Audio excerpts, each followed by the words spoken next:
وعلیکم السلام۔ جس طرح سے ہمارے قاری خالد بشیر صاحب نے بتایا کہ ہمارے قریش کانفرنس رجسٹرڈ کی یہ ونگ ہے، قریش النکاح من سنتی، اور پچھلے لگ بھگ 1 سال سے زائد سے یہ کام کر رہی ہے، اور اب اس نے اپنا ایک اور طریقہ کار استعمال کیا ہے کہ 12 گھنٹوں کی جماعتیں خاص طور سے اتوار کے روز جاتی ہیں، مسجدوں میں رہتے ہیں، محلوں میں بات کرتے ہیں، لوگوں کے گھروں میں جاتے ہیں، ان کو سمجھانے کا پریاس کرتے ہیں، اور ان کے اس پریاس کا ہی نتیجہ ہے کہ بہت ساری نکاح مسجدوں میں ہوئے ہیں، بغیر جہیز کے ہوئے ہیں، اور ایسے کم از کم 100 سے زائد شادیوں کو، نکاح کو میں جانتا ہوں جو نہ صرف مسجدوں میں ہوئے ہیں بلکہ سنتوں پہ ہوئے ہیں۔ بہرکیف ہمارے لگ بھگ جتنے عنوانات تھے وہ مکمل ہوئے ہیں۔ اب میں دوسری طرف آتا ہوں اور میں دعوت سخن دوں گا اپنے اس عزیز ساتھی کو جس کا تذکرہ ابھی ہمارے قاری خالد بشیر صاحب کر رہے تھے۔ میں جس سرزمین سے میرا تعلق ہے وہ وہاں کے سندھی بھی ہیں، دو بیٹیاں ہماری ان کے یہاں ہیں۔ میری مراد ہے جناب الحاج، سمجھ گئے میری مراد ہے جناب الحاج صاحب سے کہ وہ تشریف لائیں۔ یہ ہمارے سینئر نائب صدر ہیں قریش کانفرنس رجسٹرڈ کے، تو سلیم صاحب سے گزارش ہے کہ تشریف لائیں۔ میری فہرست میں جو آپ کا سر ٹاپک ہے وہ ہے پولیٹیکل امپاور۔ ابھی آپ بولنا شروع نہ کریں، میں آپ کے لیے صرف اتنا ہی کہوں گا کہ راہ پر گردش ایام بھی آ جائے گی، صحیح ناکام کبھی کام بھی آ جائے گی، اپنے سینے میں چھپا لے میرے دل کی دھڑکن، یہ کسی وقت تیرے کام بھی آ جائے گی۔ سلیم صاحب۔ السلام علیکم ورحمۃ اللہ وبرکاتہ۔ میں اس قابل تو نہیں جس طرح سے میری تعریف ہو رہی ہے، لیکن جو میری منزل ہے وہ میرے سامنے ہے۔ میری یہی خواہش رہتی ہے کہ جو ہم آج پورے زمانے میں جو تباہی دیکھ رہے ہیں، ہماری طرف اور جو بے چینی ہے وہ یہ ہے کہ ہم لوگ بڑی محنت سے کماتے ہیں اور بڑی آسانی سے ناجائز طریقے سے اس پیسے کو خرچ کر دیتے ہیں، اور یہ جو تنظیم ہے، اس تنظیم کا جو مقصد ہے، ہمارے قابل احترام ایڈوکیٹ سنوبر علی قریشی کی قیادت اور صدارت میں ہم لوگوں نے ایک بڑی پلاننگ کے ساتھ جو یہ سب تیار کیا ہے، میں آج اس پر آپ کو اپنی طرف مخاطب اس لیے کرنا چاہتا ہوں کہ ہماری اس بے چینی کو سمجھیں۔ ہم نہ سیاسی ہیں، نہ ہماری کسی تنظیم سے کوئی برابری ہے، نہ کسی کی مخالفت میں ہم کوئی کام کر رہے ہیں، اور تکلیف یہ ہے کہ جب کوئی سچی بات بولتا ہے تو سینکڑوں لوگ اس کے مخالف ہو جاتے ہیں۔ اشارہ کرنا چاہتا ہوں، جس طرح سے ہم جب بھی کوئی کامیابی کی طرف جائیں گے تو کچھ لوگ خامیاں نکالیں گے، کچھ لوگ ہمیں روکنے کی کوشش کریں گے، جیسا ابھی ایٹماسفیئر ہماری تنظیم کے لیے بھی جگہ جگہ پر سننے کو ملتا ہے۔ دیکھیے، موضوع تو بہت سارے ہیں، لیکن بالکل سیدھے اسٹریٹ فارورڈ میں اپنی بات کو آپ لوگوں تک پہنچانا چاہتا ہوں۔ ہماری یہ تنظیم جو ہے علماء اکرام اور شعوردار صلاحیت مند لوگوں کے ساتھ بیٹھ کر پورا پلان اور کمیونٹی کے اندر جو خامیاں ہیں اس کو لے کر تیار کی گئی ہے، اور صحیح بات یہ ہے کہ جو خوف ہے کمیونٹی میں، پریس کمیونٹی میں، سرمایہ داروں کا، سرمایہ دار کوئی بھی ہو سکتا ہے، یہ اللہ کا نظام ہے، کوئی نہیں توڑ سکتا۔ کوئی مالدار ہے، کوئی غریب ہے، کوئی زیادہ ایجوکیشن والا ہے، کوئی کم ایجوکیشن والا ہے، تو یہ اللہ کا نظام ہے، قرآن کے اندر اس کا ذکر ہے، تقدیروں کا ذکر ہے۔ لیکن کیا ہوتا ہے کہ جو سرمایہ دار ہیں وہ یہ بھول جاتے ہیں کہ ان کی جان ہم جیسے غریبوں کے پاس ہے۔ اگر سرمایہ دار بنائے گئے تو وہ غریبوں کے لیے بنائے گئے تاکہ ان کا وہ احترام کر سکے، ہمارے بڑے ہیں، اللہ نے ان کو مال دیا ہے، یہ زکوٰۃ سے ہمیں نوازیں گے تو ہماری ضرورتیں پوری ہوں گی۔ ایسا ہی تو سچائی ہے۔ میں علماء اکرام کے بیچ میں یہ بات کلیئر کرنا چاہتا ہوں۔ لیکن ہو کیا رہا ہے کمیونٹی میں کہ سرمایہ دار مغرور اور جب تکبریائی شکل اپنا لیتے ہیں تو وہ صرف ہمیں اور ہماری بڑی کمیونٹی کو حقیر اور مظلوم اور صرف اپنی نوچندی کی نمائش بنانے کا کام کرتے ہیں۔ یعنی اگر کوئی مالدار ہے، کوئی بڑا پروگرام کر رہا ہے تو وہ صرف یہ چاہتا ہے کہ 10,000 لوگ آ جائیں. سر میں تمام ساتھیوں سے گزارش کروں گا کہ یہ بچے جو ہمارے دوڑتے پھر رہے ہیں ان کو ایک جگہ بٹھائیں. ان کے جو ممی پاپا ہیں ان کو تاکید کریں کہ یہ دوڑیں نہیں. بہت اچھی اور کام کی باتیں چل رہی ہیں. جی شروع. تو میرا موضوع یہ بتانے کا اس لیے ہے کہ کچھ لوگ کہتے ہیں کہ یار یہ کچھ بھی بول دیتے ہیں، کسی کی عزت اچھال رہے ہیں، کسی کی بے عزتی کر رہے ہیں.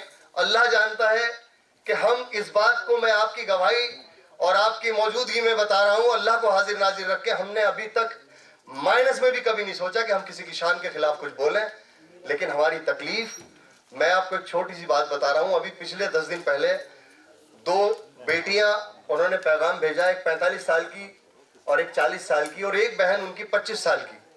تو انہوں نے یہ کہا کہ جو 45 اور 40 سال کی ہیں ہم 2 بہنیں، ہماری تو شادی نہیں ہوگی اب. حاجی صاحب آپ ہماری چھوٹی بہن کا نکاح کرا دیں.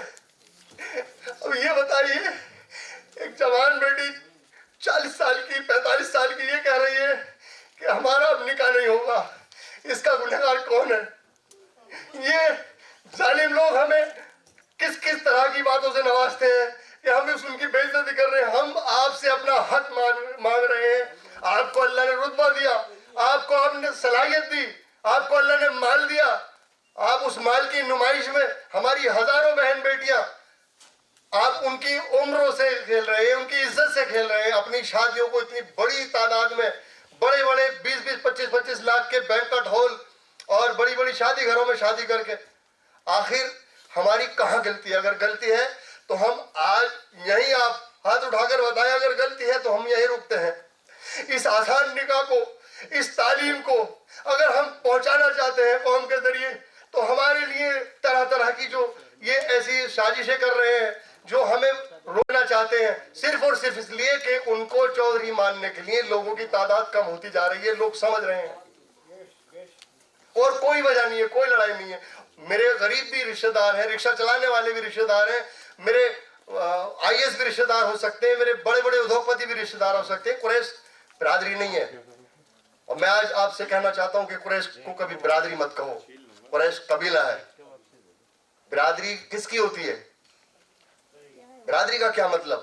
اللہ کے رسول نے جب آخری خطبے میں سب کو برابر ایک صف میں کھڑا کر دیا تو قریش قبیلے سے افضل قبیلہ بتائیں مجھے. اگر ہے تو پھر قریش قبیلے میں اللہ کے رسول کو پیدا کیا گیا کیوں؟ اگر کوئی اور افضل قبیلہ ہے، کوئی بھی A to Z کسی بھی برادری سے، ارے ہم سڑکوں پہ بیٹھ کے تھوڑی سی تعلیم آ گئی، تھوڑا سا مال آ گیا، اگر ہم کسی برادری میں پیدا ہوئے، میں مانتا ہوں یہاں کا کلچر ہے، یہاں کا نیچر ہے، کوئی پٹھان ہے، کوئی خان ہے، کچھ بھی ہے، لیکن ہے تو اللہ کے رسول کی سب امت. ہم اسی پہ پورا وقت ضائع کر رہے ہیں اپنا. میں اعلیٰ ہوں، میں افضل ہوں، میں اشراف ہوں، میں اضلاف ہوں. دوسروں نے اس کو ہائر کر لیا، اٹھا لیا. ابھی ہماری غریب بہن بیٹیاں پسماندہ کی ہزاروں عورتیں صرف ایک چند 5 کلو آٹا، دال، چاول، چینی اور 2,000 روپے کی جو پینشن ہے اس پہ اپنا ایمان بیچ رہی ہیں. کیوں؟ کیونکہ ہم لوگوں نے ان کو پناہ نہیں دی. ہم اپنی زکوٰۃ اپنے نام کے لیے، جو مرسڈیز میں لوگ آتے ہیں، جو جیپ اور جونگوں میں آتے ہیں، ان کو دیتے ہیں. غریب اپنی بہن، غریب اپنے بھائی، اپنی بیٹی اور اپنے رشتہ داروں کو نہیں دیتے. کیوں؟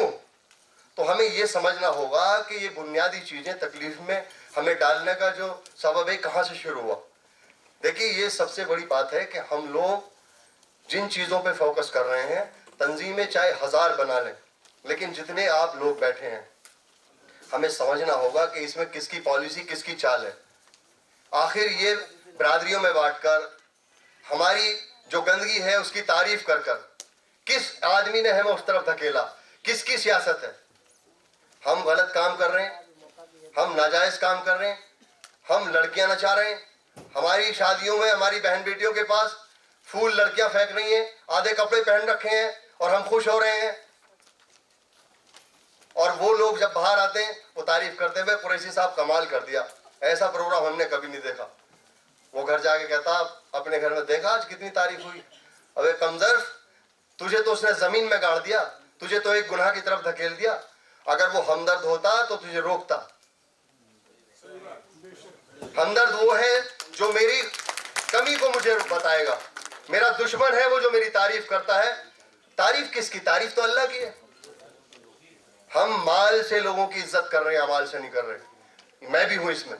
ہم نے اپنے 22 سال گزار دیے، 22 سال، 18 سال، 16 سال مجھے اس سینٹر کا لائف ممبر بنے ہو گئے. بہت سی پروگرام، بہت سی میٹنگز میں نے اٹینڈ کی. تو صرف اور صرف جب تک ہم اپنی اس بات کو نہیں سوچیں گے کہ آخر ہمارے پیچھے کس کی پالیسی ہے، ہم کہاں جا رہے ہیں، اور ہمارے جو سرمایہ دار ہیں، سرمایہ دار ہمارے سر کے تاج ہیں، لیکن وہ یہ نہ بھولیں کہ سرمایہ دار وہ جب ہیں جب غریب بھی ہیں. اگر صرف سرمایہ دار ہوتے تو کون ان کو پوچھتا. ہم تو احترام اس لیے کرتے ہیں، کوئی آئی ایس ہے، کوئی پی سی ایس ہے، کیوں؟ کیونکہ ان کے پاس ڈگری ہے. سرمایہ دار کون ہے؟ ان کے پاس 500 بیگھے زمین ہے. ہمیں امید رہتی ہے کہ کہیں اگر آفت آ گئی ہماری قوم پہ تو یہ سرمایہ دار ہمارے لیے لنگر لگائیں گے. یہی تو اسلام کا کانسیپٹ ہے. لیکن وہ لنگر نہیں، وہ ہمیں زکوٰۃ نہیں، ہمیں وہ حق نہیں، وہ صرف اور صرف ہمیں اپنے نام کے لیے استعمال کرتے ہیں. اور ہم نے اپنے حالات یہ بنا لیے کہ ہم ان کی یس کہتے ہی دم ہلاتے ہوئے پہنچ جاتے ہیں. اپنا ہزاروں کا نقصان کر لیں گے صرف اس لیے کہ یار نام ہوگا، فوٹو کھینچیں گے، پگڑی بندھے گی. تو ہمارا مقصد یہ ہے کہ اب جو چیز ہے وہ یہ ہے، میرا آپ کو اشارہ جو یہ باتیں کرنے کا تھا وہ یہ ہے کہ اصلی جو بنیاد ہے وہ یہ ہے کہ ہماری جو فضول خرچی ہے، اس فضول خرچی کی وجہ سے ہم حلال کو نہیں سمجھ رہے، ہم حرام کو نہیں سمجھ رہے. ہمارے قابل احترام ایڈوکیٹ نفیس قریشی نے جو بات کہی ہے، بات بہت اچھی ہے، لیکن وہ کہیں ایک چیز کو میں کلیئر کرنا چاہتا ہوں کہ بالکل ایسا ہی ہو رہا ہے. میں 35 سال سے میٹ انڈسٹری سے جڑا ہوں، اینیمل بائی پروڈکٹ سے جڑا ہوں، اور ہو کس لیے رہا ہے؟ صرف رسوماتوں کے لیے. حلال گوشت کے ساتھ میں حرام گوشت بیچا جا رہا ہے، بالکل ڈیفینٹ. میں ثبوت کے ساتھ بات کرتا ہوں، یہی سچائی ہے. اور اس کے پیچھے جو لاجک ہے وہ صرف اور صرف یہ ہے کہ ہم کو صرف ایک مشن ہے کہ میری جوان بیٹی ہے، اگر کار نہیں دی تو رشتہ نہیں ہوگا. ابھی سینکڑوں لوگ بتا دیں گے کہ یار کتنی باتیں کر رہا، ذرا میں رشتہ کراتا ہوں، رشتہ نہیں ہو رہا، پیسے نہیں ہیں. یہ سچائی ہے. تو اس لیے جب آسان نکاح کی بات سب کرنے لگیں گے، مجھ پہ مال ہے، آپ پہ مال ہے، میں غریب ہوں، اور آپ نے شادی کی نارمل، میں کیا کروں گا؟ میں بھی نارمل شادی کروں گا. ایک ہی صف میں کھڑے ہو گئے محمود و ایاز، نہ کوئی بندہ رہا نہ کوئی بندہ نواز. یہ چیزیں کب لاگو ہوں گی؟ جب ہماری لاشیں اٹھائی جائیں گی، جب ہماری بیٹیاں دوسروں کے قبیلے چلائیں گی، دوسروں کی نسلیں چلائیں گی. اور چلا رہی ہیں، ہو رہا ہے. بس ہم چائے کی دکان پر تذکرہ چلتے ہیں، یار وہ فرا لڑکی مرتد ہو گئی. تو ہوتا کون ہے یہ بات کرنے والا؟ تو جا اس کے گھر، اس کی ماں سے بات کر کہ تیری بیٹی گئی ہے، دوسری بیٹی نہ چلی جائے. تبھی تو یہ بات ہوگی. تو چائے کی دکان پہ کر رہا، تو مائک پہ بات کر رہا. تجھے جائے اس کے گھر، اس سے پوچھ کہ تیری بیٹی جوان ہو گئی تھی، 30 سال تو نے نکاح کیوں نہیں کیا؟ کوئی نہیں پوچھنے جاتا، جماعت کے ساتھی بھی نہیں جاتے، نماز کی دعوت دیتے ہیں. میں کہتا ہوں سب سے بڑی بات ہے، لیکن گھر میں کیا ہو رہا ہے؟ 40 دن لگا کے سرٹیفکیٹ دے دیتے ہیں، جنت بھی ہو گیا، جہنم بھی ہو جائے گا. ارے یہ تو پوچھو، اس کے 4 بچے ہیں، جوان بیٹی ہے، 8 سال سے بالغ ہے، نکاح نہیں کر پا رہا، رشتے نہیں جا رہے. آخر کب ہم لوگ سدھریں گے؟ ہم تنظیموں کے لڑائی میں نہیں رہنا چاہتے. بھیا جی رشید الدین قریشی نے 1924 یا کم و بیش جو بھی ڈیٹ رہی ہوگی، یہ فکر کیا، تنظیم بنائی. آر ایس ایس نے تنظیم بنائی، آر ایس ایس نے 70 سال کام کیا، ہم نے 22 سال کام کیا ہے. 22 سال ہم نے جوتے اٹھائے چودھریوں کے، لیکن چودھریوں سے ہم نے ہاتھ جوڑ کے کہا، اسی لائبریری میں نے قرآن شریف لا کے رکھ دیا کہ اللہ کے واسطے حق بات بول کے اٹھنا آج. لیکن کسی نے نہیں سنی میری. کہتے ہیں بکواس کرتا، بہت بولتا ہے، بڑا غصہ آتا ہے، اس کو ہائپر ہے، بلڈ پریشر ہے. نہیں مانی. پھر آخرکار ہمارے صدر محترم عاشقین قریشی، ہم لوگوں نے مشن بنایا. 28 فروری 2023 کو مولانا خورشید صاحب کو بلا کر ہم نے ہاپوڑ میں عہد لیا، تنظیم بنے نہ بنے لیکن ہم نکاح پر کام کریں گے، آسان نکاح پر کام کریں گے. آسان نکاح کی بہت ضرورت ہے، لاکھوں لڑکیاں بیٹھی ہیں. اسی بیچ میں پھر کہا صدر محترم نے کہ نہیں، ہمیں تنظیم چاہیے، کل کو کوئی یو پی کی سرکار ہے ہمیں گرفتار کرے کوئی بات کے تو پھر ہم نے کوئی کانفرنس رجسٹرڈ کی، کسی لالچ میں نہیں. لاکھوں روپے ہم نے خون پر جینے کی کمائی ہم اس پہ خرچ کرتے ہیں. آپ لوگوں کا بھی بہت بڑا تعاون ہے. ہمارے سبھی قابل احترام یہاں پر لوگ آئے بیٹھے ہیں بہت دور دراز سے، صرف کھانا کھانے نہیں آئے. میں آپ کا درد سمجھتا ہوں کیونکہ آپ عوام نہیں ہیں، آپ خاص ہیں. آپ کے پیچھے ہزاروں آدمی ہیں. آپ اس تعداد کی بات کر رہے ہیں. الحمدللہ میرے اس موبائل میں 8,500 نمبر ہیں. اگر میں یہ کہہ دوں کہ میں کھانا کر رہا ہوں تو 8,500 آدمی یہاں جائیں گے، لیکن نہیں، مجھے فکر تھا، ہمیں فکر تھا کہ قابل احترام آئیں یہاں لوگ اور یہ طے کر اٹھائیں کہ اپنے اپنے علاقوں میں ہم کام کر رہے ہیں.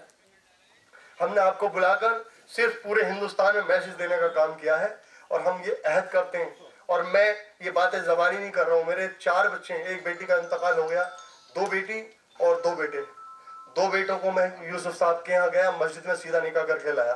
میرے دماغ میں یہ تھا کہ سعودی عرب میں بیٹیاں پیدا ہوئی بہت عقل شعور رکھتی ہوں گی، اور الحمدللہ وہی نکلا.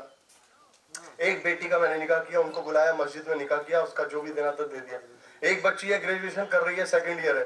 کوئی بھی شریف دیندار اور دنیا دار کو سمجھنے والا انسان ہوگا میں اس کا نکاح کر دوں گا. اور ہم تو بات یہ بھی کرتے ہیں جب امت رسول کی بات ہے اور اگر طاقت برانی ہے تو اب ہمیں قبیلوں میں محنت کرتے رہنا ہے، لیکن امت رسول کی بات کر کے ہم ایک دوسرے سے رشتہ داریاں کرنے کی بھی نیت کریں. پورے کل مومن، یہ کوئی برائی کی بات نہیں ہے. اللہ کے رسول نے جو پیغام دیا ہے آخری خطبے پر آ جاؤ. بہت بڑی تفسیر کی بات اگر آتی ہے تو اسلام 2 کیٹیگری میں ہوتا ہے. جو کم پڑھے لکھے لوگ ہوتے ہیں، کم سمجھدار لوگ ہوتے ہیں، تو ان کو وایا مفتی اکرام دین جاتا ہے. لیکن جو ڈائریکٹ عالم ہے، فاضل ہے، قاری ہے، حفاظ ہیں، ان کے پاس سیدھی ساری نالج ہے تو وہ اپنے طریقے سے اس کا رزلٹ نکال لیتے ہیں. تو اسی طرح سے ہم آج یہ طے کریں کہ جو ہماری یہ مہم ہے، چاہے وہ آسان نگاہ ہے، چاہے لیگل ونگ ہے، چاہے ٹریڈ پروٹیکشن ہے، ایجوکیشن ونگ ہے. ہمارے ساتھ میں بہت قابل احترام لوگ جڑے ہیں. ہمارے علی عادل صاحب ہیں، ٹائمز آف میڈیا کے چیف ہیں. ایکس منسٹر نثار خان صاحب ہیں. ابھی ہمارے نوجوان محسن صاحب فروٹ منڈی کے ادھیکش ہیں، چیئرمین مہربان قریشی کے بھتیجے ہیں. آپ کے والد نے ہمیں بلا کر اتنا بڑا مان سمان اور یہ کہا کہ ہم تن من دھن سے ساتھ ہیں. پوری فیملی کے 5 ممبر فوری طور پر اسی دن 20,000 ہمارے خرچ کے لیے بھی دیا کہ مہمان آ رہے ہیں، ہدیہ بھی دیا اور ممبر بھی بنے.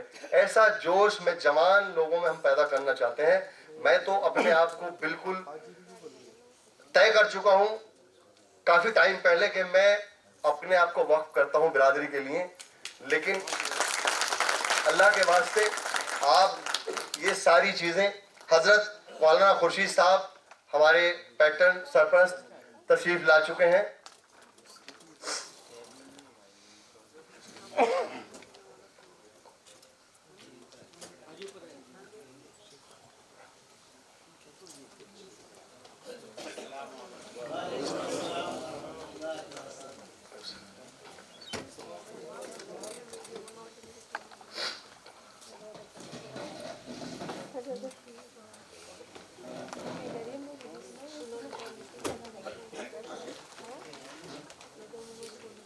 دیکھیے، میں بتانا چاہتا ہوں کہ فرسٹ ڈے سے 28 فروری کو جب یہ بنیاد رکھی تو ہم تبھی سے اپنے قابل احترام مفتی مولانا خورشید صاحب شیخ الحدیث میرٹھ، بہت بڑا مقام، بہت بڑی ذمہ داری، بہت بڑا سفر، دین کی اور دنیا کی ایک بہت بڑی تعداد میں بڑی مضبوطی کے ساتھ نالج اور تربیت اور سسٹم رکھنے والے ہمارے بیچ آ چکے ہیں.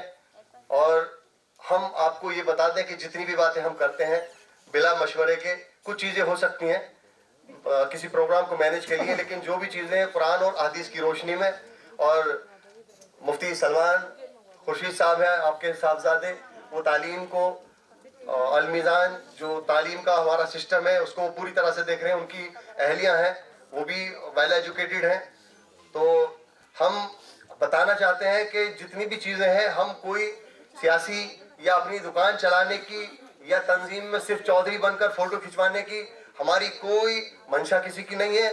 تو اس لیے ہمارے ساتھ تو ایسے ایسے لوگ ہیں. ہمارے جو صدر ہیں نظام الدین قریشی صاحب پروفیسر ہیں، ٹیچر ہیں، دونوں پیروں سے معذور ہیں، اس کے باوجود کوئی پروگرام نہیں چھوڑتے، اپنی چھٹی لے لیتے ہیں ہمارے ساتھ میں افضل صاحب ہے, وہ بھی سیم کنڈیشن ہے, ٹیچر ہے.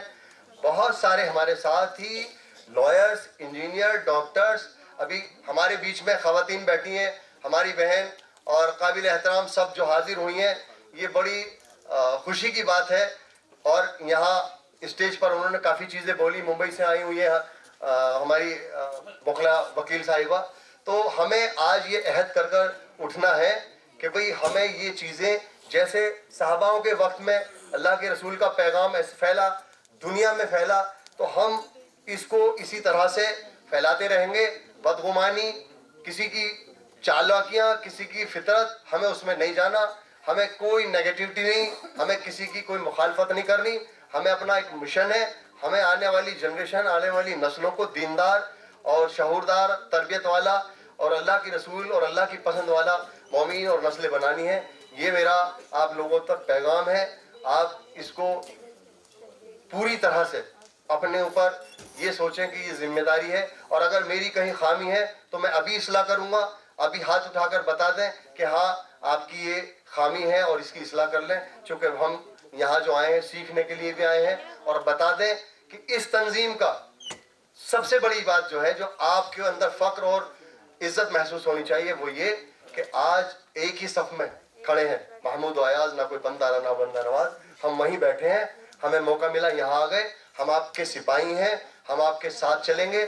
اور ہم اپنے صدر محترم اور ہمارے قابل احترام مولانا خورشید صاحب شیخ الحدیث ہماری تنظیم کے پیٹرن ہیں.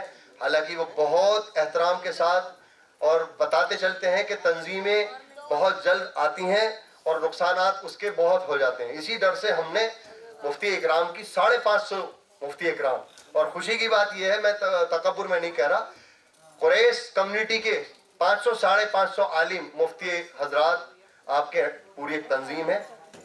جو قریش کمیونٹی کے لوگ ہیں وہ بھی سر کے حضرت کے ساتھ میں ہماری تنظیم کو پوری سپورٹ کرتے ہیں. یہاں جتنے بھی پودے بیٹھے ہیں اسی کے ہیں. تو ہم اچھوت نہیں ہیں, ہر چیز ہماری سپورٹ میں ہے. میڈیا ہمارے ساتھ, سیاست ہمارے ساتھ, عالم ہمارے ساتھ. اب ہمارا کون کیا بگاڑ سکتا ہے؟ ایمان ہمارے پاس, جان ہمارے پاس, مال ہمارے پاس. پھر ان 3 چیزوں کے بعد کیا بچتا ہے؟ شیطان. تو ہم تینوں چیزوں پہ قابض. ہمارے مال کو لوگ غلط خرچ کرا رہے ہیں, ہمارے ایمان کو ذرا سی دیر میں کوئی بھی خراب کرا دیتا ہے, ہماری جان کو یوں ہی لے لیا جاتا ہے, پیٹرول ڈال کے آگ لگا دی جاتی ہے, کوئی نہیں بول رہا. کیونکہ ہم خود بہت زیادہ مردار ہو چکے ہیں. میں وعدہ کرتا ہوں, اگر اسی طرح سے ہم وعدہ کرتے ہیں, ہم وعدہ کرتے ہیں اسی طرح سے اگر کسی کی کوئی تکلیف ہوتی ہے تو ہم ملک کی سرکار کو ہلا دیں گے, ایڈمنسٹریشن بلاک کو ہلا دیں گے. کب؟ جب ہم ایک ہوں گے. اگر کسی کو تکلیف ہو, 24 گھنٹے ہمارا موبائل کھلا رہتا ہے. ہم اگر نہیں بھی پہنچ پائے, ہم وعدہ کرتے ہیں آپ اس عدالت میں ہم فون بھی سنیں گے, جو مشورہ دے سکتے ہیں مشورہ دیں گے. اور اگر کوئی اتنی ڈسٹینس پہ رہتا ہے کہ اس نے آواز دی, میں اپنی اولاد کو, اپنے گھر کو چھوڑ کر میں اس کے پاس پہنچ جاؤں گا. یہ میں وعدہ کرتا ہوں, یہ میرا دل کا وعدہ ہے. عمر ہر روز ایک دن جا رہا ہے, کوئی نبی نہیں آئے گا. صحاباؤں نے دعوت, مکمل قرآن, اسلام کی ساری قرآن کی روشنی اور حدیث کی روشنی میں چیزیں ہیں. اور ہمارے پاس اتنی بڑی دولت ہماری کمیونٹی میں. رات ممبئی سے 3 بجے یہاں 4 بجے پہنچے, فلائٹ لیٹ ہو گئی. حضرت کل ممبئی میں پروگرام میں تھے, لیکن آپ کو درد اور تکلیف تھا کہ یہ بھٹکے ہوئے برادر کے لوگ کہاں کہاں سے آ رہے ہیں. ذمہ داری بنتی ہے, تو آپ نے اپنی ذمہ داری کو نبھاتے ہوئے آپ کے بیچ میں پہنچ چکے ہیں. اب میں اپنی بات کو ختم کرتا ہوں, چونکہ جب بڑے آ جائیں تو پھر چھوٹوں کو کم بولنا چاہیے. میری ایسی تربیت ہے. اور میں بتانا چاہتا ہوں کہ میرے والد والدہ نے اس طرح کی یہ جو خدمات کا جو جذبہ ہے وہ ہمارے اندر پیدا کیا. میں ان کو آج اس کے لیے دعا کرتا ہوں, آپ بھی دعا کریں. میرے والد نہیں ہے لیکن میری والدہ ہیں 95 سال کی. 2-3 دن سے طبیعت خراب ہے, لیکن میں چاہتا ہوں کہ وہ حیات رہے کافی دن تک. السلام علیکم ورحمۃ. میری بات کو پورے ہندوستان میں پہنچاؤ. برادری بہت تکلیف میں, امت بھی بہت تکلیف میں ہے. ہمارے پاس تھوڑے سے پیسے ہیں, تھوڑی سی صلاحیت ہے, اور ہم خوش ہو کر شام کو 9 بجے 10 بجے سو جاتے ہیں. ایسے ہزاروں لوگ ہیں سو بھی نہیں پا رہے, کھا بھی نہیں پا رہے, خوف زدہ ہے پورا ملک. اس خوف کو بھی ختم کر دو. ہم امت رسول ہے, ہمارا کوئی کچھ نہیں بگاڑ سکتا. ایمان پر آ جائیں. جزاک اللہ خیر. السلام علیکم ورحمۃ اللہ. وعلیکم السلام. ابھی ہمارے سینئر نائب صدر جناب الحاج سلیم قریشی صاحب کے درد کو آپ سن رہے تھے, جو انہوں نے اپنے الفاظوں میں بیان کیا. ہم نہ صرف ان کا شکریہ ادا کرتے ہیں بلکہ اللہ تعالیٰ سے دعا کرتے ہیں کہ جو کچھ انہوں نے ہم سے کہا ہے ہم اس پہ عمل کرنے والے بن سکیں.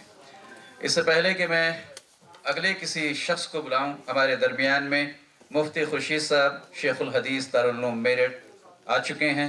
ہم دل کی گہرائیوں سے ان کا خیر مقدم کرتے ہیں, اور اس کے ساتھ ساتھ میں ہم ان سے صرف اتنا ہی کہیں گے کہ آپ ہیں تو ہم ہیں, کیونکہ آپ ہمارے لیے مشعل راہ ہیں.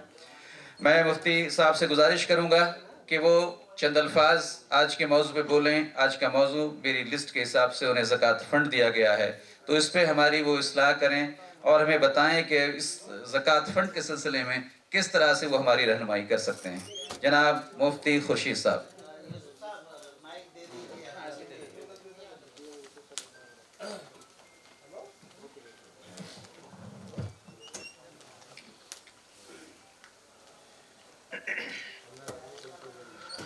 السلام علیکم ورحمۃ اللہ وبرکاتہ.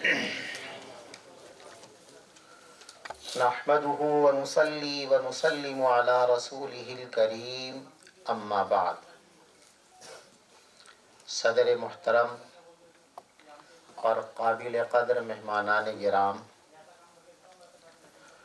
میں سب سے پہلے اپنے تمام رفقا کو اور آپ تمام حضرات کو مبارکباد پیش کرتا ہوں کہ اللہ تبارک و تعالی نے آپ کا انتخاب کر لیا ہے خیر کے لیے. ہمارے آقا حضرت محمد مصطفیٰ صلی اللہ علیہ وسلم نے ارشاد فرمایا, اذا اراد اللہ بعبد خیرا استعملہ او کما قال. اس کا ترجمہ یہ ہے کہ جب اللہ تبارک و تعالی کسی بندے کے سلسلے میں خیر کا فیصلہ فرما لیتے ہیں, اس کے لیے بھلائی اور اچھائی کا فیصلہ کر لیتے ہیں, استعملہ, تو اللہ تبارک و تعالی اس کو صحیح کاموں میں لگا لیتے ہیں, اچھے کاموں کی توفیق اس کو عطا فرما دیتے. آپ نے ملت کی شیرازہ بندی کے لیے, انسانیت کی خدمت کے لیے جو سفر شروع کیا ہے, یہ ایک بہترین سفر ہے اور یہ اللہ کے انتخاب کا نتیجہ ہے, جو آپ سب کے لیے شکر کی چیز ہے, اور اس نعمت کو سنبھالنا آپ حضرات کی ذمہ داری ہے. اس لیے کہ اللہ کا اپنا ایک قانون ہے, اور یہ دنیا اسی قانون اور پالیسی کے مطابق چل رہی ہے اور قیامت تک چلتی رہے گی. دیکھیے, اللہ نے دو طرح کے نظام اس دنیا میں دیے ہیں, ایک نظام شریعت اور ایک نظام فطرت. نظام شریعت ہماری اپنی نجی زندگیوں سے تعلق رکھنے والی چیز ہے کہ ہم شریعت کے قوانین کو جتنا فالو کریں گے, ہماری ذات کو دنیا اور آخرت میں اس کا فائدہ ہوگا. اور ایک نظام یہاں پر ہے نظام فطرت, نیچر کا نظام. نیچر اور فطرت کا جو نظام ہے, اس میں اللہ تبارک و تعالی نے بڑی مضبوطی رکھی ہے, اور اس میں کسی کی کوئی رعایت نہیں کی گئی ہے. وہ لوگ جو اللہ کو مانتے ہیں اور وہ لوگ جو اللہ کو نہیں مانتے, قانون فطرت سب پر یکساں طور پہ نافذ ہوتا ہے. اس میں یہ نہیں ہے کہ یہ کلمہ گو ہے تو فطرت کا نظام اس کے لیے کچھ اور ہو, اور یہ کلمہ گو نہیں ہے تو فطرت کا نظام اس کے لیے کچھ اور ہو. یہ نظام اللہ نے نہیں بنایا ہے.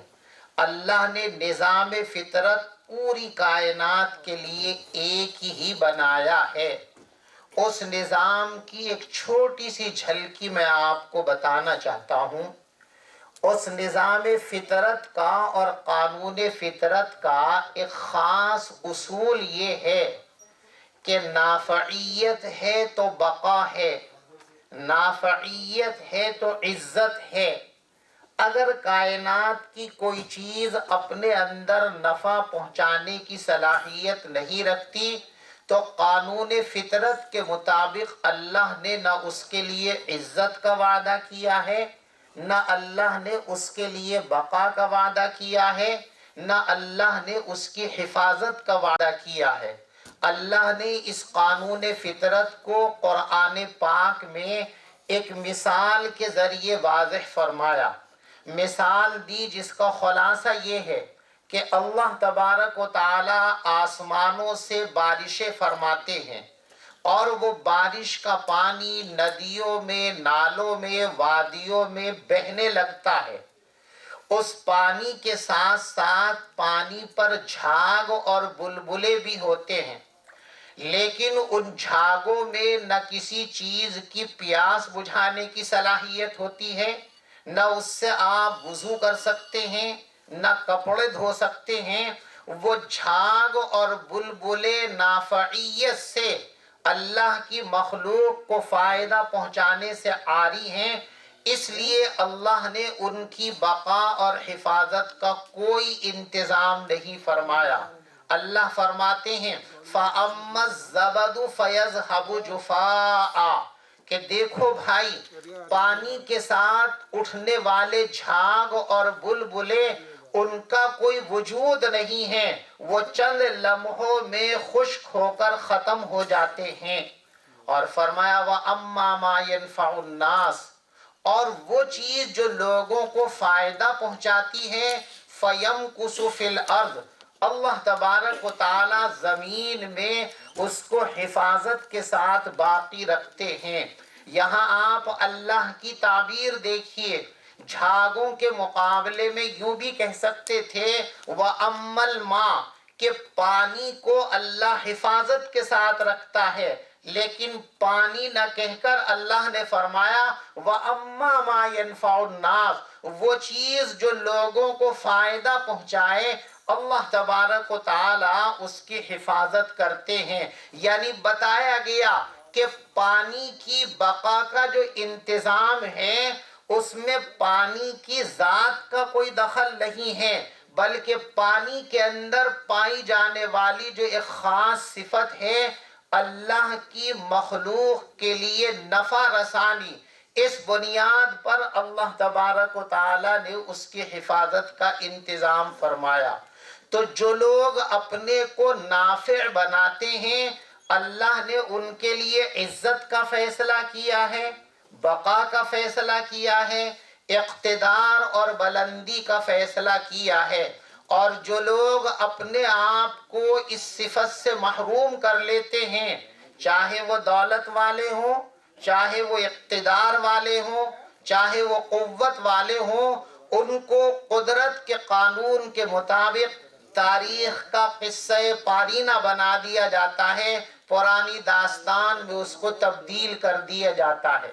اس لیے خود کو نافع بنانے کے لیے جب بھی لوگ اٹھیں گے اللہ تبارک و تعالیٰ کی مدد ان کے ساتھ ضرور آئے گی۔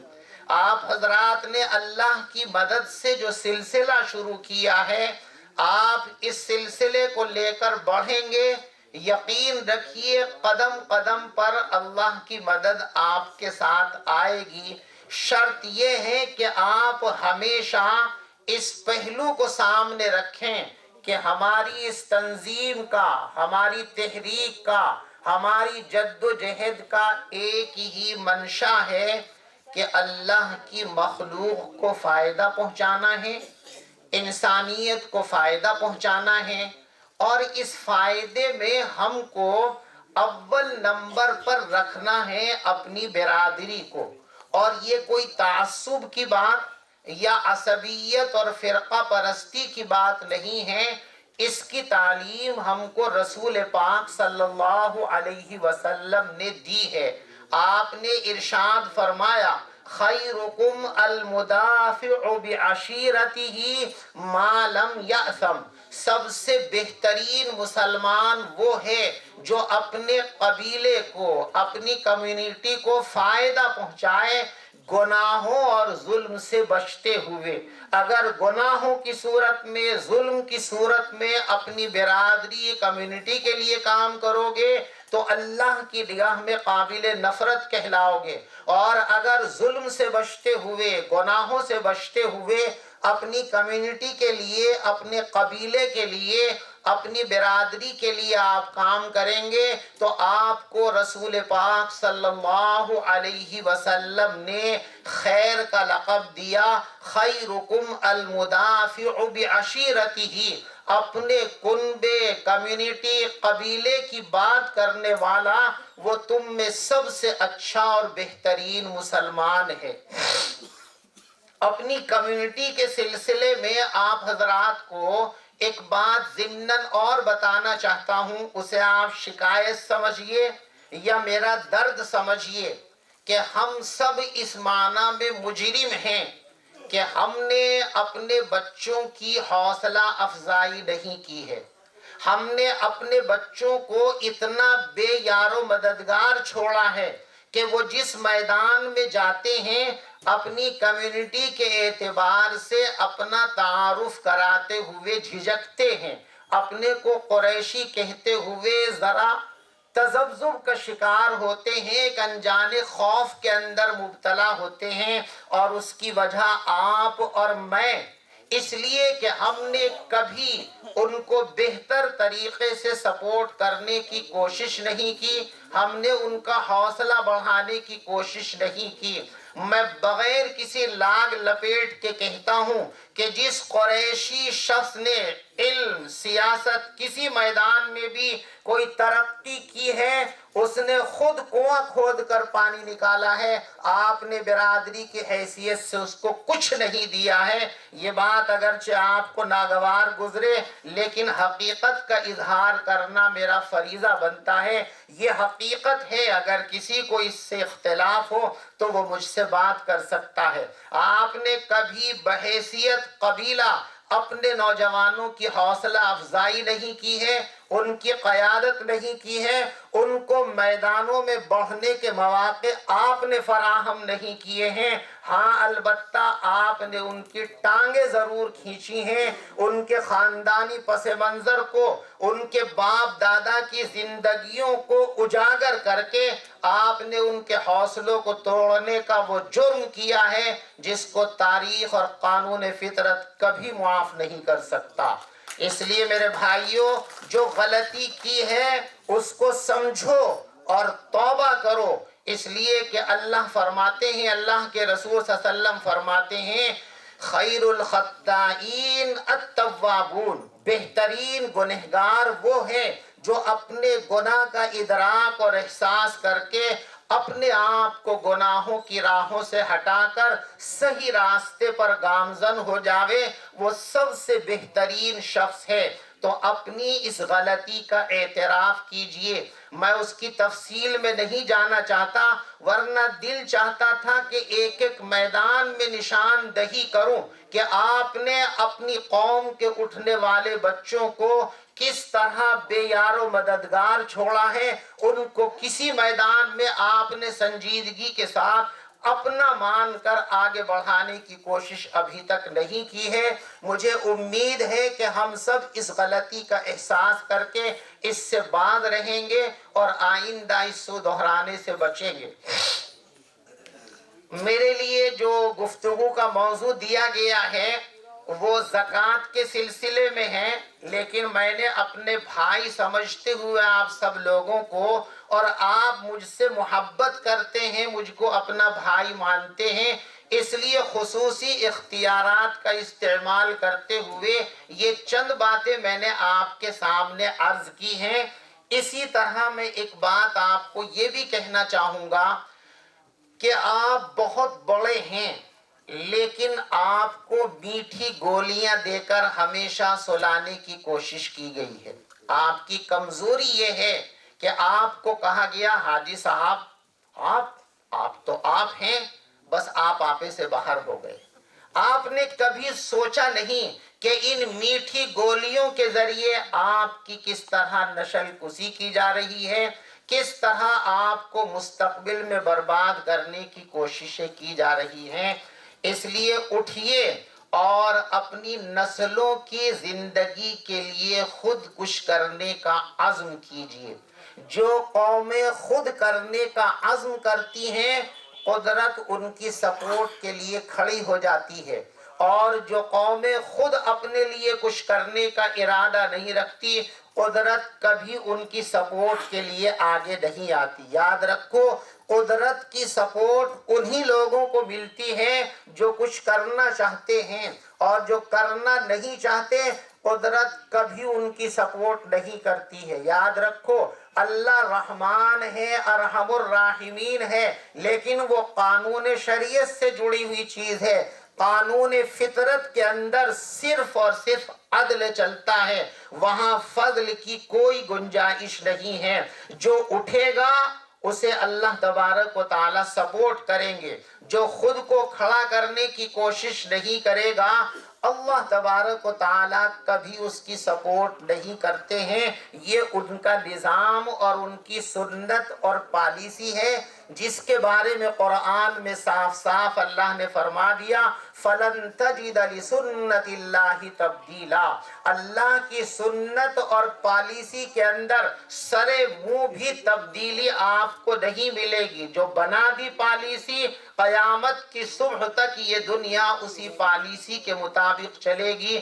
کسی بڑے سے بڑے شخص کے لیے اس پالیسی کو تبدیل نہیں کیا جائے گا۔ دنیا میں سب سے محبوب ترین ذات اللہ کی نگاہ میں رسول پاک صلی اللہ علیہ وسلم کی ذات ہے، لیکن آپ کے واسطے بھی فطرت کے اس نظام کو اور قدرت کی پالیسی کو تبدیل نہیں کیا گیا۔ وہ بھی جب اٹھے اور مکے کو خیر باد کہہ کر بدر میں جا کر اپنی پوری پونجی کو لے جا کر اللہ کے حوالے کر دیا، تب اللہ کی طرف سے فرشتوں کو مدد کے لیے بھیجا گیا۔ تو اللہ نے جب اپنا قانون رسول اللہ کے لیے نہیں بدلا تو آپ کی اور ہماری تو حیثیت کیا ہے؟ اس لیے اگر اللہ سے کچھ چاہتے ہو تو اپنے آپ کو کام کرنے کے لیے تیار کرو۔ زکوٰۃ جس کے متعلق گفتگو کرنے کے لیے مجھے کہا گیا ہے، اس سلسلے میں سب سے پہلی بنیادی بات تو آپ وہ سمجھیے جو رسول پاک صلی اللہ علیہ وسلم نے زکوٰۃ کا فلسفہ بیان کیا ہے۔ نماز ہو، زکوٰۃ ہو، روزہ ہو، جہاد ہو، شریعت کے ہر قانون کے ساتھ ایک لاجک جڑا ہوا ہے، ایک حکمت جڑی ہوئی ہے۔ رسول پاک صلی اللہ علیہ وسلم نے زکوٰۃ کے سلسلے میں بنیادی فیصلہ جو فرمایا ہے، حضرت معاذ رضی اللہ تعالیٰ عنہ کو جب یمن کا گورنر بنا کر کے بھیجا گیا تو ان کو بہت ساری ہدایات دی گئی تھی۔ ان ہدایتوں میں سے ایک ہدایت یہ بھی تھی کہ آپ ان لوگوں سے زکوٰۃ وصول کریں گے۔ کیوں کریں گے زکوٰۃ وصول؟ لوگوں نے کمایا ہے، انہوں نے محنت کی ہے، آخر ہم ان کی خون پسینے کی کمائی میں سے 2.5% کیوں لیں گے؟ ہمیں لینے کا کیا حق ہے؟ کیوں ہم یہ زکوٰۃ وصول کریں گے؟ آقا نے فرمایا، تُؤْخَذُ مِنْ أَغْنِيَائِهِمْ وَتُرَدُّ إِلَىٰ فُقَرَائِهِمْ۔ زکوٰۃ کا فلسفہ یہ ہے کہ کسی بھی سماج کا جو مضبوط طبقہ ہے، اس طبقے سے کچھ لے کر ان طبقوں کو اوپر اٹھانے کی کوشش کی جائے جو طبقے زمین پر گر گئے ہیں، جن کو اپنے طور پر اٹھنا ممکن نہیں رہا ہے۔ زکوٰۃ کا بنیادی مقصد ہے سماج کے پسماندہ طبقوں کو اوپر اٹھا کر ان کو خوشحال زندگی گزارنے والوں کی صف میں لا کر کھڑا کر دینا۔ لیکن آج ہم نے زکوٰۃ کو ایک بھیک بنا دیا ہے، یا پھر زکوٰۃ کو ہم نے تماشا بنا دیا ہے۔ یا پھر زکوٰۃ کو ہم نے اپنی ناموری کا ذریعہ بنا لیا ہے؟ ہم اپنے طور پر طے کرتے ہیں کہ زکوٰۃ میں ہم غریب بچیوں کی شادی کریں گے۔ یاد رکھو، یہ زکوٰۃ کے فلسفے کی تردید ہے، یہ قرآن کے منشا کی تردید ہے، یہ رسول اللہ صلی اللہ علیہ وسلم کے فلسفے کی تردید ہے کہ زکوٰۃ جیسا ایک قیمتی سرمایہ جو دبے کچلے لوگوں کو اوپر اٹھانے کے لیے تھا، آپ اس کو بریانیوں میں اڑا رہے ہو، آپ اس کو قورموں میں اڑا رہے ہو، آپ اس کو شامیانے اور ڈیکوریشن میں اڑا رہے ہو، آپ اس کو اپنی ناموری کے لیے اڑا رہے ہو۔ اس سے زیادہ شرم کی اور اللہ سے بغاوت کی اور کیا بات ہو سکتی ہے کہ آپ نے زکوٰۃ کا فلسفہ ہی بدل ڈالا۔ زکوٰۃ کا فلسفہ ہے دبے کچلے لوگوں کو اوپر اٹھانا، خوشحال لوگوں کی برابر میں لا کر کھڑا کرنا۔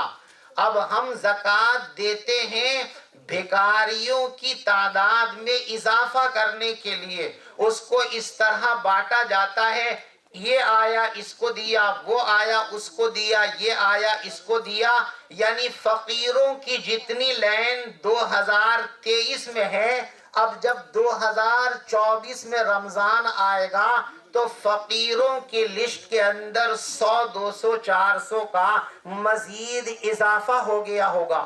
حالانکہ منشا تو یہ تھا کہ اگر 2022 میں ہمارے پاس مدد کے مستحق 200 لوگ ہیں تو 2023 میں وہ 150 ہو جانے چاہیے، 2024 میں 100 ہو جانے چاہیے، 2025 میں 50 رہ جانے چاہیے، اور 26 آتے آتے پھر ہمیں ڈھونڈنا پڑے کہ زکوٰۃ کس کو دی جا سکتی ہے۔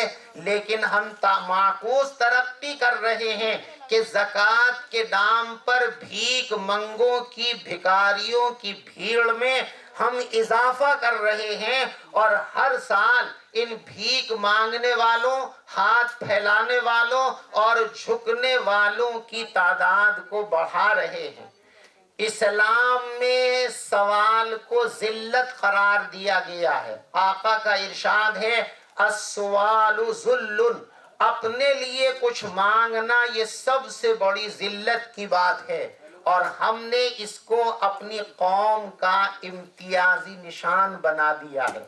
ذرا کبھی سوچا کرو، بھیک مانگنا تمہاری ذات سے اس طرح جوڑ دیا گیا ہے کہ غیروں کو بھیک مانگنے کے لیے آپ کی ٹوپیوں، آپ کے کرتے اور آپ کے برقعے کی ضرورت پڑ رہی ہے۔ یعنی دنیا نے یہ مان لیا ہے کہ بھیک مانگنا صرف مسلمانوں کا کام ہے، اسی لیے تو ہندو عورتیں بھی برقع اوڑھ کر کے بھیک مانگنے نکلتی ہیں، ہندو نوجوان بھی ٹوپی اور کرتا اور پجامہ لے کر داڑھیاں لگا کر نکل رہے ہیں۔ گویا مان لیا گیا دنیا میں کہ بھیک مانگنا صرف آپ کا کام ہے، جبکہ اللہ تبارک و تعالیٰ کے رسول صلی اللہ علیہ وسلم نے فرمایا الید العلیا خیر من الید السفلی، دینے والا ہاتھ لینے والے ہاتھ کے مقابلے میں ہمیشہ بہتر ہوتا ہے، اعلیٰ ہوتا ہے۔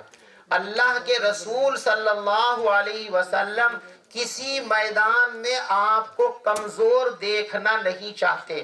اللہ اور اللہ کے رسول صلی اللہ علیہ وسلم مسلمانوں کو ہر میدان میں طاقتور دیکھنا چاہتے ہیں، اور ہم جو ہیں کہ اپنے آپ کو مرعوبیت اور ذلت میں ڈبوئے چلے جا رہے ہیں۔ آقا نے ارشاد فرمایا المؤمن القوی خیر من الضعیف او کما قال، قوت والا مسلمان وہ کمزور مسلمان کے مقابلے میں زیادہ بہتر ہے اور اللہ کے نزدیک پسندیدہ تر ہے۔ تو ہر میدان میں قوت پیدا کرو، مالی اعتبار سے طاقتور بنو، سیاسی اعتبار سے طاقتور بنو، آپ تعلیم کے اعتبار سے طاقتور بنو، آپ اتحاد و اتفاق کے اعتبار سے طاقتور بنو۔ اللہ آپ کو کمزور دیکھنا نہیں چاہتا، اللہ آپ کو طاقتور دیکھنا چاہتا ہے، اور طاقت حاصل کرنے سے آتی ہے تمناؤں سے اور تقریروں سے طاقت نہیں آتی ہے، طاقت کے اسباب اختیار کرو گے تو طاقت آئے گی۔ آج کی دنیا میں طاقت حاصل کرنے کے لیے سب سے بہترین ذریعہ ہے تعلیم، اس لیے اپنے آپ کو تعلیم کے میدان میں کھڑا کرو۔ اور تعلیم کا جو نعرہ ہے، میں آج اس نعرے کے اندر ایک ترمیم کرنا چاہتا ہوں۔ اب تک ہم بھی تقریروں میں کہتے رہے، آپ بھی کہتے رہے کہ مسلمانوں کا مسئلہ حل کرنے کے لیے تعلیم ضروری ہے، مسلمانوں کی ترقی کے لیے تعلیم ضروری ہے۔ آج میں آپ حضرات کی اجازت سے اس نعرے کو تبدیل کرنا چاہتا ہوں۔ اب مسلمانوں کے لیے اٹھنے کے لیے، کھڑا ہونے کے لیے، سربلندی کے لیے صرف تعلیم کافی نہیں ہے۔ آج کا میرا نعرہ یہ ہے، آپ حضرات سے مطالبہ یہ ہے کہ تعلیمی سسٹم کو اپنے ہاتھ میں لے لیجئے۔ اگر آپ اب صرف دنیا کی تعلیم گاہوں سے جڑ کر اپنے آپ کو تعلیم یافتہ بنا کر کچھ کرنا چاہتے ہو تو میں سمجھتا ہوں کہ بحیثیت مسلمان آپ مستقبل میں اپنے آپ کو میدان میں ٹکا نہیں پائیں گے۔ اب ہمارا نعرہ یہ ہونا چاہیے کہ مسلمانوں کے مسائل کا حل ہے تعلیمی نظام کو اپنے ہاتھ میں لینا۔ تعلیم نہیں، اب تعلیم کا نظام اپنے ہاتھ میں لیجئے اور جگہ جگہ تعلیم کی بھیک مانگنے مت جائیے، بلکہ تعلیم کے ایسے انسٹیٹیوٹ قائم کیجئے، ایسے ادارے قائم کیجئے کہ لوگ آپ سے تعلیم کی خیرات مانگنے کے لیے آئیں، لوگ آپ کے دروازوں پر لائن لگائیں کہ آپ کا جو تعلیمی نظام ہے، اس تعلیمی نظام سے فائدہ اٹھا کر ہم اپنے مستقبل کو روشن کرنا چاہتے ہیں۔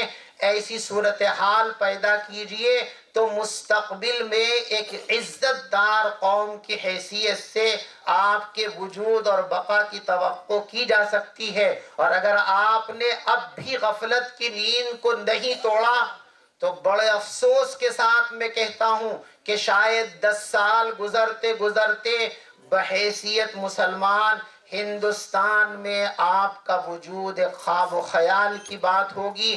آپ صرف ایک معاشی جانور ہوں گے، صبح سے شام تک محنت مزدوری بار برداری کر کے آپ پیٹ کے دوزخ کی آگ کو بجھا لیں گے، اس کے علاوہ آپ کا کوئی مستقبل نہیں ہوگا۔ اگر مستقبل چاہتے ہو تو زکوٰۃ کے اس نظام کو بھی منظم کرو۔ زکوٰۃ میں دیکھیے، اپنے عزیز و اقارب، سماج کے دبے کچلے لوگوں کا سہارا بنیے، اور تعلیم سب سے بڑا سہارا ہے۔ کوشش کیجئے کہ زکوٰۃ کی اس رقم کو زیادہ سے زیادہ تعلیم کے کام میں استعمال کیا جا سکے۔ اپنے پلیٹ فارم سے، اپنی تنظیم سے، اپنی جمعیت سے آپ کچھ مفید نظام بنائیے، تعلیمی نظام بنائیے۔ ابھی جو بار بار آپ کے سامنے ذکر آتا رہا ہے المیزان، ہم نے اسی آواز کی بنیاد پر جو میں نے آپ کو نعرہ دیا کہ تعلیم نہیں، ہم کو تعلیمی نظام ہاتھ میں لینے کی ضرورت ہے، ہم نے اس کے لیے ایک چھوٹی سی کوشش کی ہے۔ لیکن معاف کیجئے گا، میں ابھی اس سے بہت زیادہ مطمئن نہیں ہوں۔ آپ نے عملی طور پر ابھی کچھ کر کے نہیں دکھایا۔ میں چاہتا ہوں کہ اگلا سیشن ہو تو المیزان کے کم سے کم 200-400 اسکول ہمارے زمین پر ہونے چاہیے، تاکہ ہم لوگوں کو بتا سکیں کہ ہم نے دہلی میں، بمبئی میں آپ کو بلا کر آپ کے وقت کو ضائع نہیں کیا، آپ نے فوٹو نہیں کھنچوائے، نعرے نہیں لگوائے، بلکہ ہم نے اپنی قوم اور نسل کے لیے، ان کی باعزت زندگی کے لیے اپنی بساط کے مطابق کچھ کرنے کی کوشش کی ہے۔ اگر آپ ایسا کریں گے تو میں سمجھتا ہوں کہ آپ نے میری محبت کا قرض ادا کر دیا، اور اگر یہ نہیں ہوا تو میں معافی کے ساتھ چاہوں گا آپ سے یہ کہنا کہ یہ محبت کے دعوے مجھے بہت زیادہ خوش کرنے کے لیے کافی نہیں ہیں۔ آپ مجھے چند مہینوں کے اندر زیادہ نہیں تو کم سے کم 100 المیزان کے عنوان کے اسکول بنا کر کے دکھائیے، تو پھر میں ساری دنیا میں آپ کی ترجمانی کروں گا کہ کچھ دیوانے نوجوان قوم کے جنون کو لے کر اٹھے ہیں اور انہوں نے ایک وادی کو سر کر لیا ہے۔ اب پوری برادری اور ملت کی ذمہ داری ہے کہ ان نوجوانوں کے جنون کا استقبال کریں اور اپنی پوری محبت اور سپورٹ ان کے قدموں میں لا کر کے ڈال دیں۔ میں آپ کی طرف سے ساری دنیا میں انشاءاللہ یہ بھیک مانگنے کے لیے نکلوں گا۔ اللہ آپ کو بھی مجھے بھی اپنے ان مشن کے اندر کامیابی عطا فرمائے۔ آمین وآخر دعوانا ان الحمدللہ رب العالمین۔ بہت بہت شکریہ مولانا محمد مفتی خورشید صاحب۔ اب میں حضرت کو جو ہے جانا ہے، تو میں گزارش کروں گا اپنی سینٹر کمیٹی سے کہ وہ اسٹیج پر آ جائے، سینٹر کمیٹی اسٹیج پر آ جائے۔ جی جی ہاں، بی ایم یوسف صاحب، خان صاحب، اور میں اپنے عبدالرشید صاحب سے بھی گزارش کروں گا، ایڈوکیٹ عبدالرشید صاحب جی آئیے، شرافت صاحب، حاجی مختار صاحب، اور ہمارے پورو منسٹر نثار خان صاحب جو میرے بڑے بھائی بھی ہیں، میرے دوست بھی ہیں، حاجی افسر صاحب، عبدالنبی قریشی صاحب، سینٹر کمیٹی کے لوگ سارے اسٹیج پر آ جائیں۔ شرافت صاحب،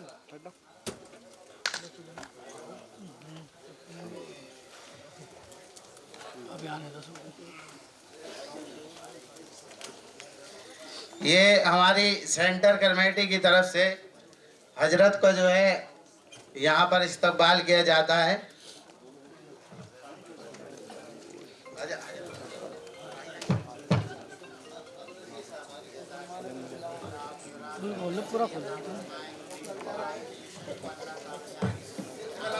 جی جی، یہ چیف گیسٹ کا جو ہے شیلڈ حضرت کے لیے۔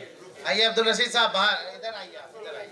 یہ میں آپ کو بتانا چاہوں گا، جو ہمارے عبدالرشید صاحب ایڈوکیٹ، یہ ہمارے جسٹس عبدالستار قریشی صاحب کے صاحبزادے ہیں، جو برادری میں ہائی کورٹ کے جج رہے اور پہلے گجرات ہائی کورٹ میں، اور جمعیت القریش کے صدر بھی رہے۔ الحمدللہ جسٹس صاحب جب تک حیات تھے ہم لوگ ان سے مشورے کے لیے برقرار جایا کرتے تھے۔ تو بٹھا دیجیے، بٹھا دیجیے ان کو، نہیں یہ بیٹھے ہوئے آگے، ایک گروپ فوٹو کرا لیجیے گا سر، سر بیٹھ جائیے، بیٹھا گئی نہیں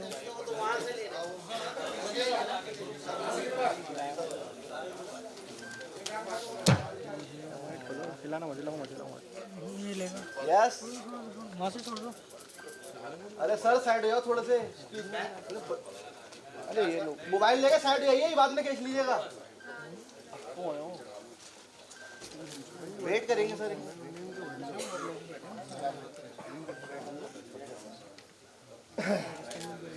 ٹھیک ہے، بہت بہت شکریہ۔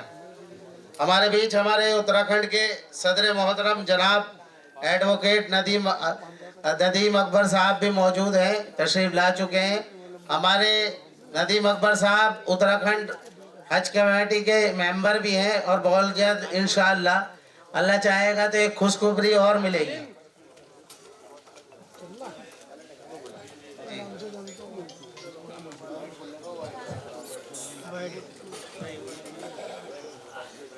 ہاں آئیے ہدا صاحب، ایک ہم لوگوں کا پروگرام یہ بھی ہے، کہاں ہے یہ اسکرین والے، یہ اسکرین والے کہاں گئے؟ آ جاؤ۔